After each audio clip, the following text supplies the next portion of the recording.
when I think about Flynt, he's shining, Yeah, I think of him with this kind of aura around him. He was just an amazing friend.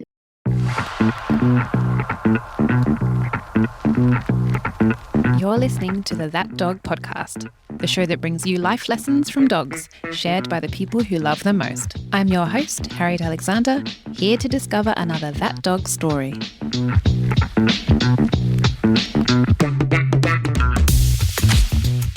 Pennie Clayton has been helping people with their dogs and horses for many, many years and is passionate about animal welfare. She does this from a behaviour and training perspective and also a physical one as a trained Bowen therapist. Pennie has a particular interest in sighthounds, who is a woman after my own heart, and has her own lurchers and greyhounds for many years. And she's done considerable work with ex-racing greyhounds, supporting them to be successful when they go into their new homes. She's also a trustee and patron of Project Galgo, which is a rescue that brings dogs from Spain to the UK and finds homes for them. She also writes for a magazine called Edition Dog and is a director of the Slow Dog movement. So welcome, Pennie, and thank you so much for joining us and taking part in the podcast. I'm looking forward to it. Excellent. So I'd love to start with an overview of your work, the work that you do and your philosophy when it comes to dogs. Can you tell us a little bit about that? Okay, so I might get a bit sidetracked here, so you might have to guide me back. I think at the moment, what I forgot to add was I also run an enrichment centre in Sussex. That's really, really interesting at the moment. Although it's only a little tiny part of the work. It was supposed to open in March 2020, and of course that didn't happen. So it got open for a little while and then it shut down again last year and then it opened, But what's interesting is that people have started bringing very, very nervous dogs down. Probably 5 or 6 dogs over the last 2 months that have been particularly worried, and they're people that they now live with are amazing, I have to say that. And they've been quietly, gradually building their confidence. And they've said to me, okay, so we'll book a session and then probably we'll go home in like 10 minutes. And because of how we've set it up, the dogs can get back in their cars really, really easily. But it's surprising the amount of dogs that just come out and go, it's really interesting. And they're already exploring, even the dogs that have been, obviously they've had a really nasty lives and have got quite considerable problems. So I don't get involved. They just wander about with the dogs. But that's been really, really interesting. I meant it to be somewhere that dogs would really, really like to come. And it's not just my vision, it was the people that actually own it as well. The vision was to just create somewhere nice and peaceful and tranquil. And it's in the middle of nowhere. So, it's all of those things. And particularly it's all of those things in summer when birds are tweeting and there's winds blowing through the trees and you can hear the little trinkle of the water. So it's mainly an outside area and there's 2 stables, which I put different things in the 2 stables, and the dogs can go in and investigate and then come out again and trundle around. But I've also added in things that they can step onto and walk along. I think as a part of their rehab, it's just got lots of positive benefits for them. Like I said, it's not everything that I do, but it's really interesting how you might have a little branch off at some point and then something happens and you think, wow, I didn't really know how that was going to work, but it's just amazing to watch them come out and just immediately start exploring. And so it's a space where they're not going to be interrupted, where they can explore different objects. And for people who haven't heard of what an enrichment space sort of is, it's a space where they can explore freely. Is that right? Yeah. The dogs are free to explore, but they have harnesses and long lines. So, the people just follow along behind them as they're exploring. Everybody's safe. Yeah, which is great. So they can relax finally. Yeah, that's fantastic. I suppose we were talking a bit about your approach and your philosophy in a way that seems like a bit of a symbol of it in terms of it being, gentle and careful and thoughtful and not about pushing dogs or rushing dogs or those kind of things. Yeah, I wish we had a space like that near here, actually. That sounds Awesome. Oh, make up. I was going to say, maybe I need to. Oh, no, not another project. Yeah. You do another one. Yeah. No, but it does. Yeah, it sounds awesome. And Penny, you've obviously had a number of amazing dogs in your life, and I'm sure you have wonderful stories about sort of all of them. But when did your interest in dogs start? Were they part of your childhood? We had a dog when we were growing up. Bless her. It was just a dog.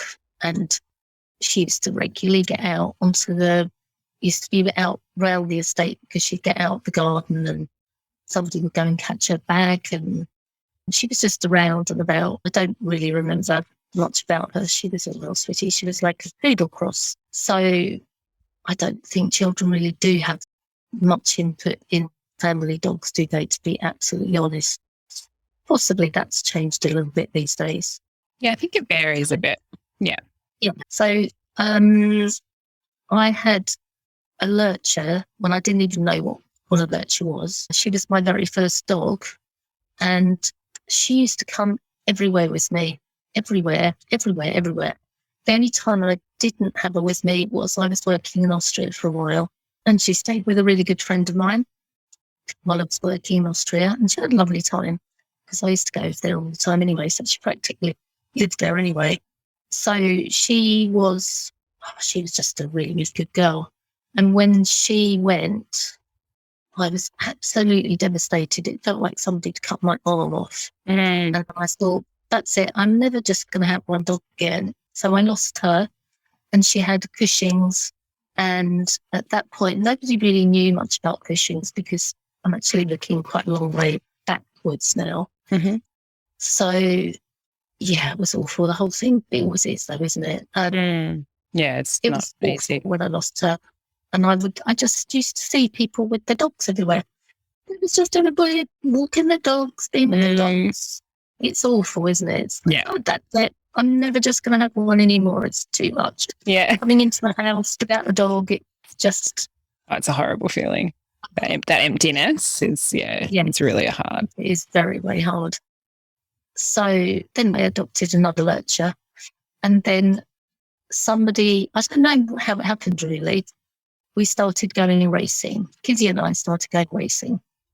And then at that point, there was loads and loads of lurch shows. Every single Sunday in the summer, there'd be a lurch show. And then somebody said to me, oh, you need a lurch for obedience.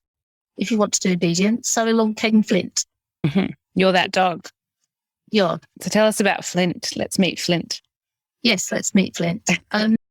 Flynt had the nicest people bred Flynt. They were the loveliest people you could ever meet in your whole life. They had a little lurcher called Libby, and then they bred one litter of puppies to Libby because people kept banging on about how they'd love to have a puppy. They'd love to have a puppy. And Libby was Merle. So there was a whole load of, I think there was 6 puppies, I can't remember now. And they were all basically collie whippet crosses, which is a really, really nice cross. So all the puppies went, and I would see them when I went to the shows. Because what they used to do is they used to bundle all the puppies in the back of the car with Libby and take them out for the day. Mm-hmm. I think it was pretty good for them because when I did decide to have him, he had this really nice kind of beginning because they would take them out and the puppies and Libby would live outside in the evening, but they were in the house all day during the day. I didn't get him till I think he was 13 weeks old, so it's a good age. Okay. It wasn't my decision. It was just that nobody wanted him because he was blue Merle. And because the lurch people were very snobby and like, oh, you don't want a Merle for shoving. No, that's no good. So he was left to the last. So he was the last puppy to go. So you got lots of time with mum. Lots of time with mum. That's nice. He loved his mum. He never ever forgot his mum. He used to bump into them all the time, and he always loved her. And she'd roll her eyes and go, "Oh, you again?" Yeah. She never forgot him, and he never forgot the people that bred him either. He used to love them when he saw them. So I know he had just had this nice puppyhood, really. Mm-hmm. And then, so this is the interesting thing, because it sounds like it was 100 years ago, but it wasn't 100 years ago. It feels like 100 years ago. At that time, it was a real thing that when you had a puppy, you would do that alpha role with them. Mhm. So when I got him, a friend of mine said to me, oh, he's a boy, you need to do lots of alpha roles with him, otherwise he'll get too much. So Could you explain what an alpha role is, if anyone hasn't heard that term? it's nasty. So what you do is you flip the puppy over onto their back and you hold them down.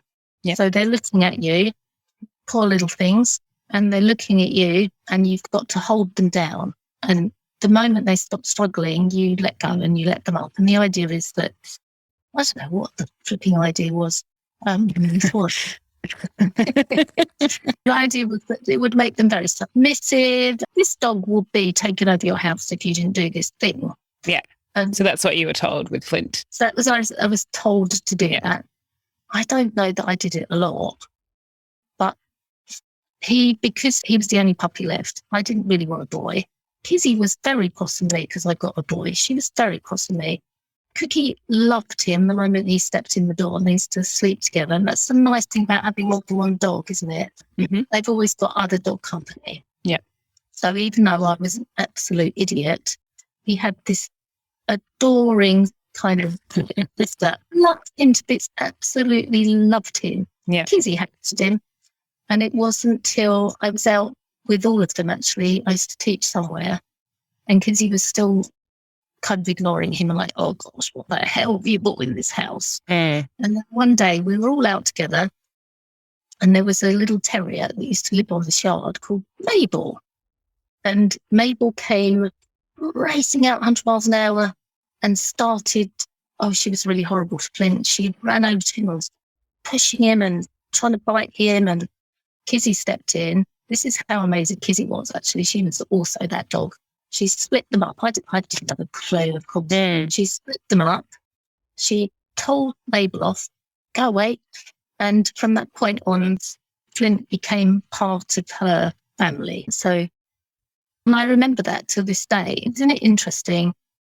Because it could have been something that I would have forgotten, but I never forgot that. Sort of snapshots, aren't they? And I think, yes. And there's a learning in it too, isn't there, around seeing your dogs not need you, navigate things so well without us interfering. And I think that's something we often struggle to do or don't realize, like how incredibly skilled they are at diffusing situations. Amazing. They're amazing. And Kizzy was amazing because she was actually a working dog. They used to take her lamping. So it means they used to take her out with another dog at night, shine a lamp, and they used to go and catch rabbits. She's been a working girl until I got her. All of her skills, I don't know where they come from. Sometimes you wonder where they come from, don't you? Because if people don't really understand, and yet they're still able to negotiate how to get through their lives. Yeah. So it's amazing, isn't it, really? Yeah. Yeah, it definitely is. I'm curious as well, if we go back a step, because in Australia, when I say the term lurcher, people give me a funny look. We don't really use that word here. I think we have an equivalent, which is what they call a stag hound, but it's a little bit different. So could you explain to people maybe who aren't in the UK what a lurcher is and what they tend to be like? So basically, lurchers, you need a sight hound of some description. Mm-hmm. So that could be a greyhound or a whippet or Saluki sometimes. So your sight hound can be crossed to collies were really, really popular. I don't know that they are so much now. Basically, you've got a sight hound and you've got any other breed of dog that you want to cross with.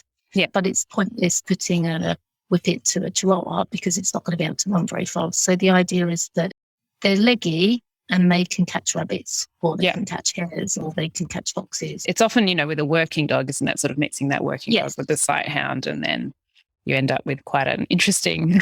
They're quite different sometimes, aren't they? Yeah. And of course, the bull breeds, to cross back to a bull breed is still very, very popular. And that's still a lurcher. Yeah, it's still a lurcher. So a greyhound with a staffy, to be honest, they were always very heavy dogs, but they'd look a bit heavy, but they could run quite fast still. And they were quite nifty around corners and things like that. Yeah, it was a breed that people used, or not a breed, it was a cross that people used to have a long time ago, when they couldn't hunt. They weren't allowed to hunt for meat. They weren't allowed to have greyhounds. So you'd create a funny-looking, long-legged crossbred that could go out and catch you a rabbit with a bit of meat in your diet. Yeah.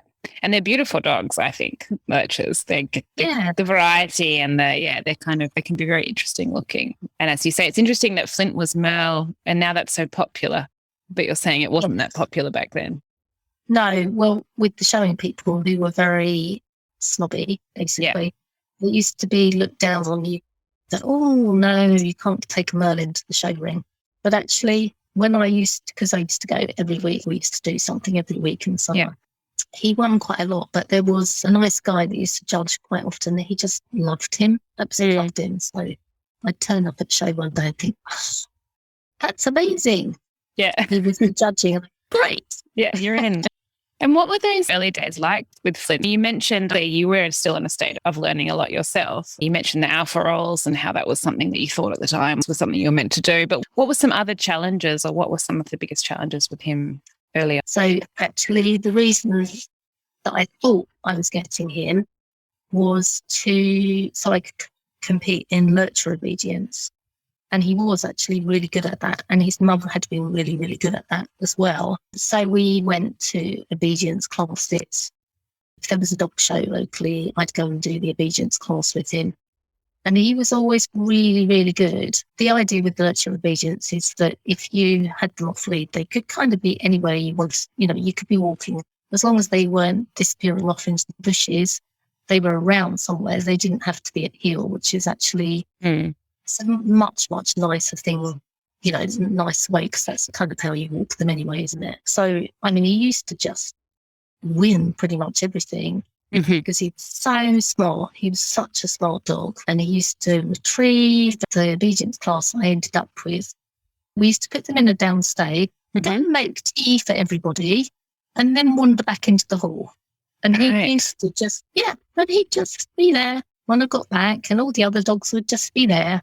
I mean, when you look back, and it really isn't that long ago, the kind of things that, and I'm sure people would still expect them to do that. Yeah. I so think it's I'm joking in the kitchen making tea, and the dogs would just be like, oh, for goodness sake. It's quite robotic, isn't it? It's sort of like programming. Yeah. Things must have changed for you and Flynt over time. And I assume you kind of influenced the way that you work and think about dogs quite a lot. How did that happen, and what did he teach you? What made you shift into a different way of doing things? I think what happened was that, first of all, he was so amazing. So there was a big kind of, the thing that everybody wanted to win. So they wanted to win a place to Chatsworth, which was probably still is, a big game show that was always at the very end of August, and it would have national lurcher championships there. So you could qualify for racing or long jumping or showing or obedience. And it was actually really hard to qualify for the obedience. And the year that he qualified for the obedience, he also qualified for the showing as well. And I don't think many dogs ever managed to do that. But the thing was, so he would just, like, oh, yeah, all right then, go on then. Well, we'll do a bit of that. And I think to a degree, because he used to see the same people every week, I think this is what I always say to people, oh, does your dog really enjoy it? But I think that to a degree, I think he probably did enjoy some aspects of it. I'm sure he enjoyed all of it. I'm sure. Yeah. But maybe it was a social time for him a little bit. It's a social time, because a lot of the time we weren't doing anything. So we'd potter out and sit down and have picnics. So a lot of it was very social, which was what I think I really, really enjoyed doing when I was doing that.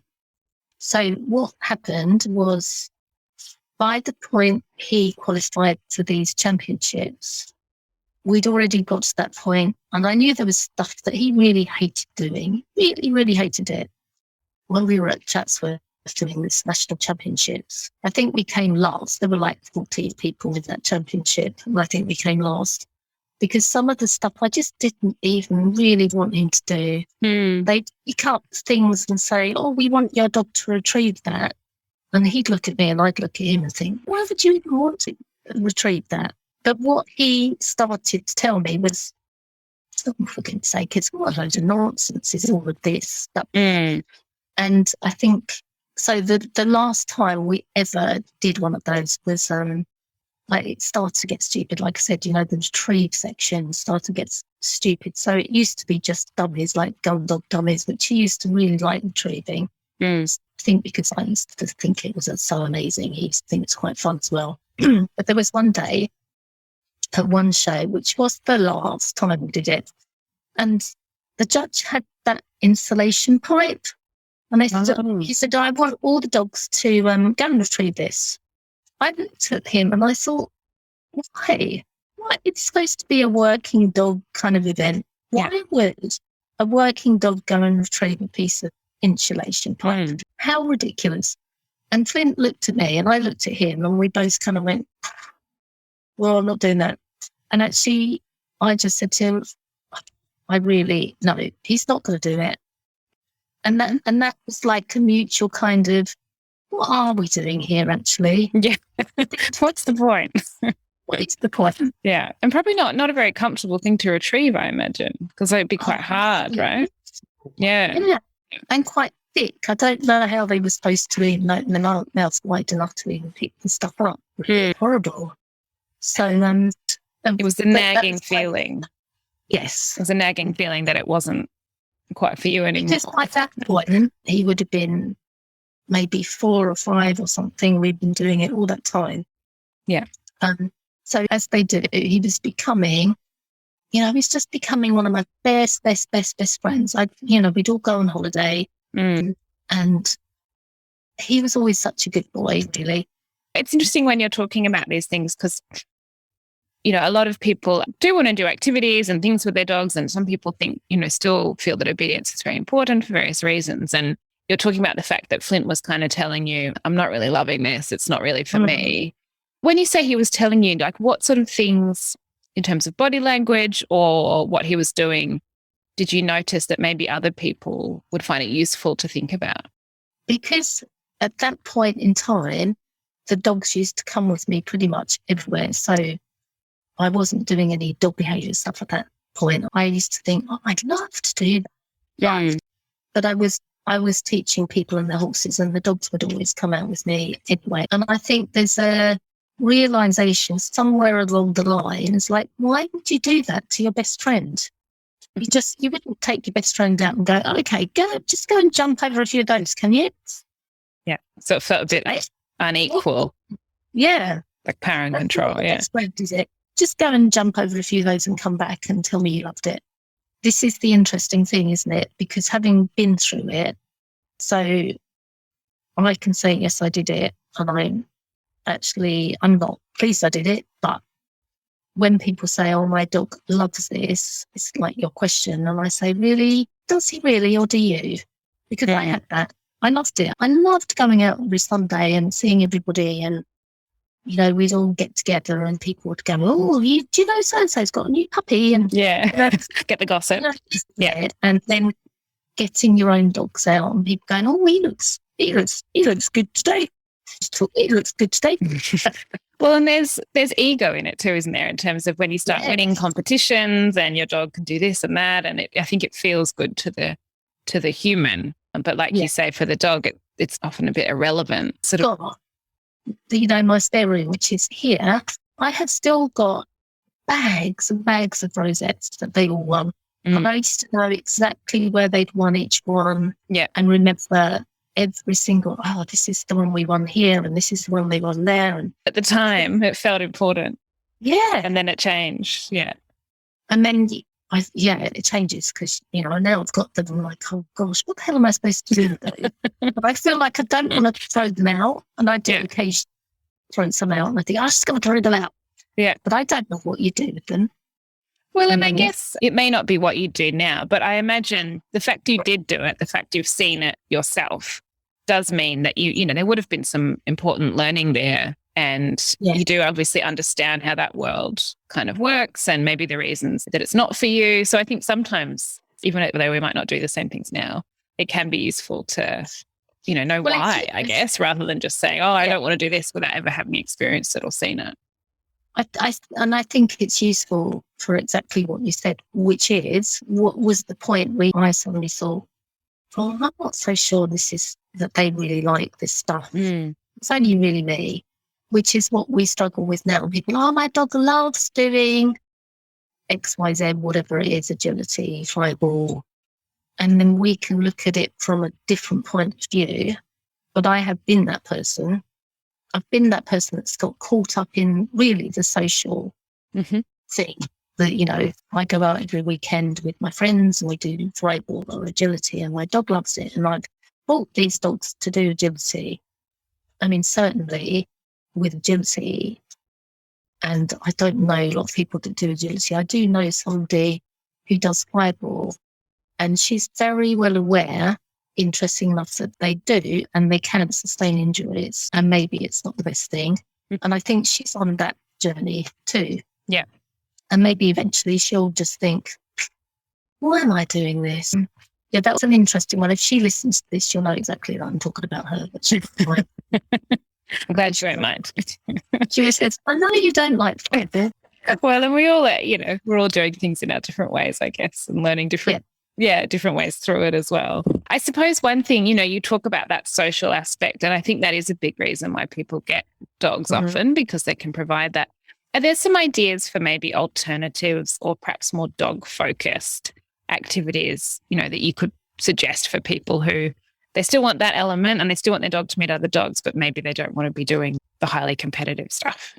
This is a difficult thing, isn't it, really? Because I think when I've got my very first greyhound, I remember, and Flynt was still around then, so we were still doing a bit of showing and a bit of this and a bit of that. And then I remember somebody coming back from, there's an association or an organisation called Greyhound Walks, and it was tiny at that point, but somebody coming back and saying, oh, we just had the nicest walk with Greyhound Walks. And I thought, really? So you're going for a walk? That's the thing. And I remember thinking that. And actually then I got to know the lady who started up Greyhound Walks, who's lovely. I regard her as a good friend.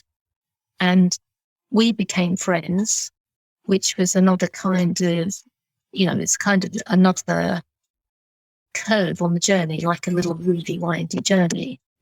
And people do really enjoy going on those walks. And if you say to people, oh, I'm going on a walk with a lot of other people at the weekend, like, really? What's that all about then? Yeah. So the social, I know that we enjoy them now. I really do enjoy them. I love them. Yeah.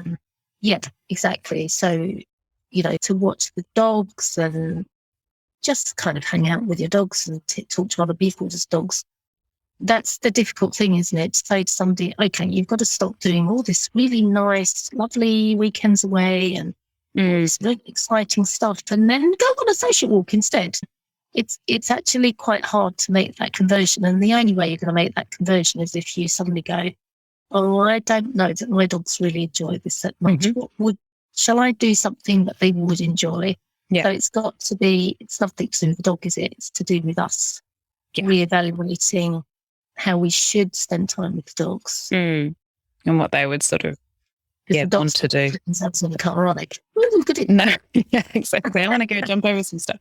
And I think, we say social walks. I think some people are less familiar with what that kind of means, but it is exactly what it says in terms of getting together with a group, usually a regular sort of familiar group that's usually fairly small, and just literally going for a walk and letting the dogs explore and sniff and say hello to each other. And I learned about it when I first got into this world with my own dog with Winky Spears in London.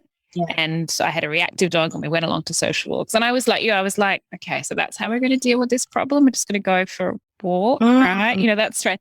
But actually, it's amazing in terms of how much it built his confidence, because he was a bit worried about other dogs. And then he just couldn't wait. Every Saturday, he'd be like so happy to be there, and all of his friends would be there. And it's actually so lovely to see them, I think, deepen those social connections. I think we don't always think about, dogs often will meet other dogs in the park or whatever for 5 seconds, but to have dog friends that they see all the time that are quite familiar, proper friends, can, I think, really enhance their well-being massively, which is great.